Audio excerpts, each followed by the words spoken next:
جی ناظرین، حرف راز میں ایک بار پھر خوش آمدید۔ 15 کو الیکشن ہونے جا رہا ہے گلگت بلتستان میں، اور گہما گہمی اس وقت جاری ہے اور سیاسی ملاقاتوں کا بھی سلسلہ جاری ہے۔ ابھی تھوڑی دیر پہلے مریم نواز کی بلاول بھٹو زرداری سے ملاقات ہوئی، کن امور پر بات ہوئی مریم نواز صاحبہ نے اس پر میڈیا سے ٹاک نہیں کی اور چند باتیں کر کے وہ نکل گئی ہیں۔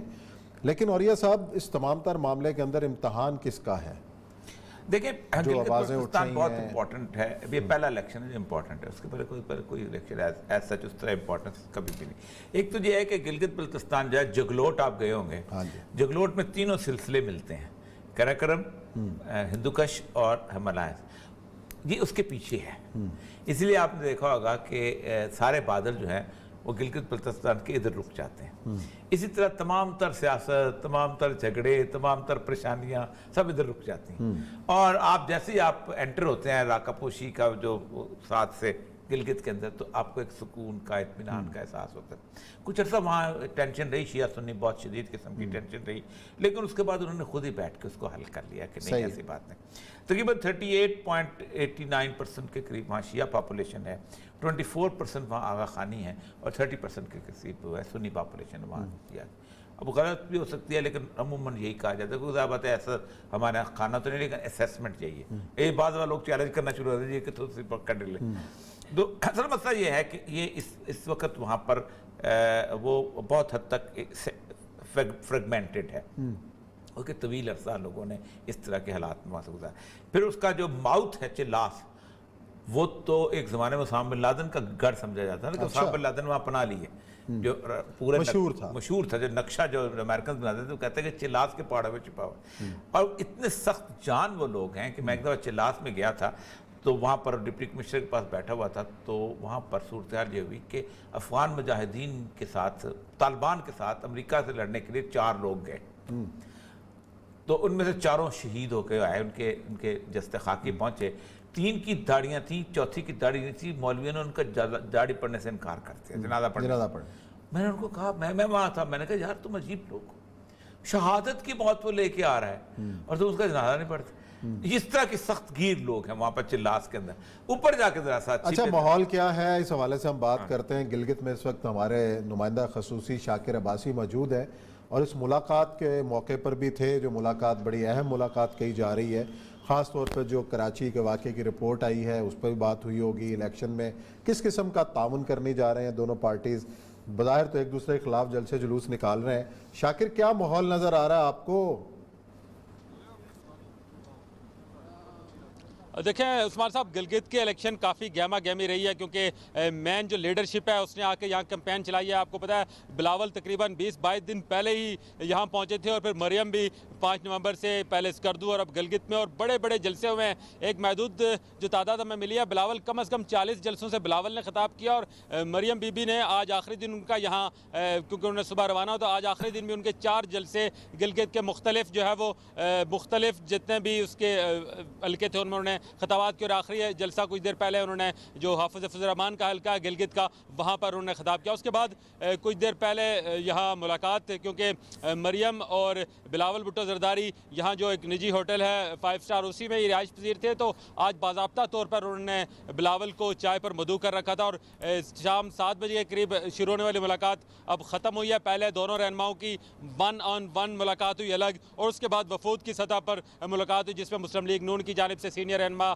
شاہد خاقان عباسی، احسن اقبال، مریم اورنگزیب، پرویز رشید، برجیز طاہر، انہوں نے مریم کی معاونت کی، جبکہ بلاول بھٹو زرداری کی معاونت کے لیے شیری رحمان اور یہاں کے جو صدر ہیں پیپل پارٹی کے، وہ وہاں موجود تھے۔ تو ملاقات کے بعد مختصر سی گفتگو ضرور کی ہے مریم نے، اور انہوں نے بتایا کہ کافی اچھے ماحول میں ان کی جو ہے وہ ملاقات ہوئی، اور جو پی ڈی ایم کا بیانیہ اس کو لے کر انہوں نے کہا کہ ہم بالکل اس کو لے کر ہی۔ اچھا، پی ڈی ایم کے بیانیہ میں تو وہ عمران خان کے خلاف تو ایک ہیں، لیکن عمران خان کے خلاف گلگت بلتستان میں الگ الگ الیکشن لڑ رہے ہیں، ایک دوسرے کے مقابلے پہ الیکشن لڑ رہے ہیں۔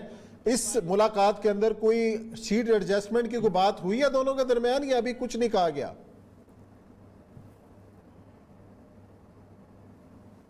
جی شاکر،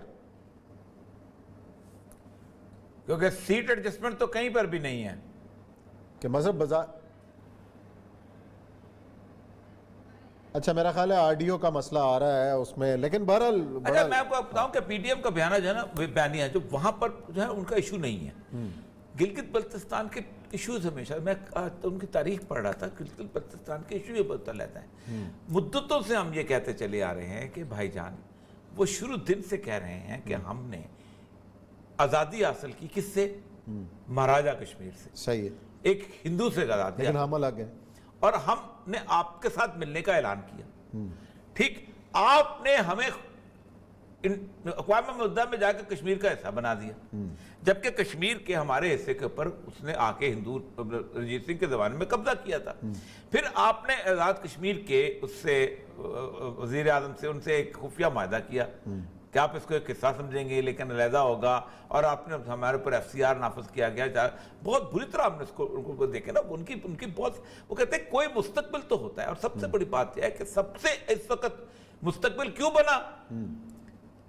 یہ وہی بات ہے کہ پاکستان چائنا کے لیے کیوں امپورٹنس ہوا کہ پاکستان چائنا کی شارک بن گیا ہے. صحیح ہے. اب گلگت بلتستان چائنا کی بھی شارک بن گیا، پاکستان کی بھی شارک بن گیا. اب تو سب کا لاڈلا بچہ ہے.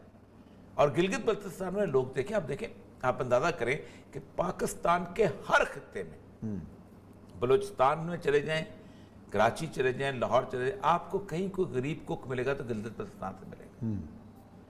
اور آپ سوچیں کہ وہ 3 دن کی اپنا سوال کر کے نا، اس زمانے میں جب یہ 17 گھنٹے ہوتا تھا سفر، وہ وہاں جاتے تھے، اتنی غربت تھی وہاں پر، اور ہے بھی ظاہر بات ہے. تو اب جو الیکشنز ہیں یہ بہت امپورٹنٹ ہیں ان کے لیے. جی شاکر کیا حال؟ شاکر یہ مجھے بتائیے کہ ان دونوں کے درمیان سیٹ ایڈجسٹمنٹ تو کوئی ہوئی نہیں، اور پی ڈی ایم کا ایجنڈا جو ہے وہ اپنا، آپ وہاں پر اس کی کیا اہمیت ہے؟ کیونکہ گلگت بلتستان کا ایجنڈا اپنا ہے، وہ تو اپنے مطالبات لوگ پیش کرتے ہیں، ان کی گفتگو بھی اور طرح کی ہے. اور وہاں پر عمران خان اور نواز شریف یہ چیزیں اس طرح تو نہیں ہیں ان کے مسائل کے اندر. دیکھیں پی ڈی ایم کا یقیناً جو ایجنڈا ہے وہ یہاں بہرحال اس کی جو پی ڈی ایم میں ایک مفاہمت کا عمل تھا. آپ اگر گلگت بلتستان کی سیاسی تاریخ دیکھیں تو گزشتہ 2 انتخابات میں جو روایتی حریف یہاں جماعتیں تھیں وہ مسلم لیگ نون اور پیپلز پارٹی تھی، اور ان کے سٹیج سے ایک دوسرے کے خلاف بڑے تابڑ توڑ حملے ہوا کرتے تھے. لیکن یہ پی ڈی ایم کی برکات سمجھ لیں کہ اس انتخابات میں ہم نے نہ پیپلز پارٹی کے کسی سٹیج سے نون لیگ کے خلاف کو بات سنی، اور نہ ہی نون لیگ کے سٹیج سے پیپل پارٹی کے خلاف بات. اچھا شاکر، آپ کو گلگت کا کیا ماحول نظر آ رہا ہے؟ وہ وقت گزر چکا ہے. گلگت میں کیا ماحول نظر آ رہا ہے؟ آپ نے بات کی ہوگی وہاں کے شہریوں سے، کیا آپ کو ٹرینڈ نظر آ رہا ہے؟ بتائیے گا ذرا.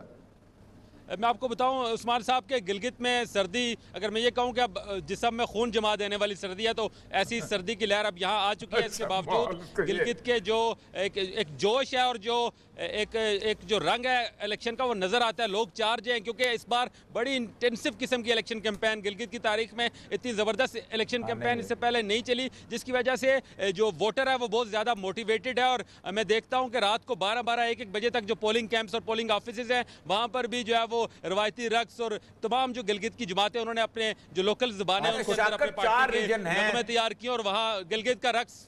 ٹرینڈ کیا نظر آ رہا ہے؟ آپ نے بات کی ہوگی. 3-4 ریجن ہیں. دیکھیں جو آغا خانیوں کا علاقہ جو ہے، جو کہ بلتستان کا جو علاقہ ہے، اور خصوصاً غزر کا علاقہ جو ہے وہ، اور اس کے بعد جو شگر والا علاقہ جو ہے، اور اس کے بعد گلگت، اور اس طرف جو ہے اپنا آگے جا کے سست کی طرف جاتا ہے، یہ تینوں بالکل ڈیفرنٹ ہیں. تو آپ مجھے صرف یہ بتائیے گا کہ ان تینوں علاقوں کے اندر کیا آپ کو معلومات ہیں، کس قسم کے ٹرینڈز جا رہے ہیں؟ دیکھیں جو اسماعیلی ہماری برادری ہے اس کے آج آخری دن بھی مریم نے نگر اور ہنزا میں جلسے کیا. یہ بھی جو اگر آپ سوس کی طرف جائیں تو یہ علاقے بھی اسماعیلی برادری کے حلقے ہیں. اس کے ساتھ ساتھ جو بلتستان ریجن میں اس میں بہت بڑی تعداد ان کی ہے. تو جو ہم نے زبان یہاں دیکھی سیاسی رہنماؤں کی جس حلقے میں وہ جاتے تھے، کیونکہ بڑی ڈائیورسڈ علاقہ ہے یہاں، اہل تشیع، اہل سنت اور پھر اسماعیلی 3 مین انٹیٹی ہے. تو جن علاقوں میں وہ جایا کرتے تھے، اگر کہیں اہل تشیع کا جلسہ ہے تو وہاں جو رہنماؤں کی تقاریر ہوتی ہے اس میں واقعی کربلا سے زیادہ مثالیں دی جاتی تھی. جہاں اسماعیلیوں کا اگر کوئی پروگرام ہے تو پرنس کریم آغا خان کی تعریف اور ان کی ڈیولپمنٹ اور ان کی مینجمنٹ کی تعریفیں ہوتی تھی. تو سیاسی انداز میں ان علاقوں کو جو ہے وہ یہاں کی سیاسی لیڈرشپ نے بھی اس طرح سے اپنے خطابات میں مینیج کیا ہے. ٹرینڈ یقیناً میرا جو اپنا اندازہ ہے کہ لوگ اب کافی باشعور ہو چکے ہیں اور وہ بڑی جماعتوں کی طرف جائیں گے. یہاں فرقہ واریت کے اعتبار سے بھی کیونکہ ماضی کو زیادہ اچھا نہیں رہا، لیکن یہاں مسلکی جماعتیں بھی الیکشن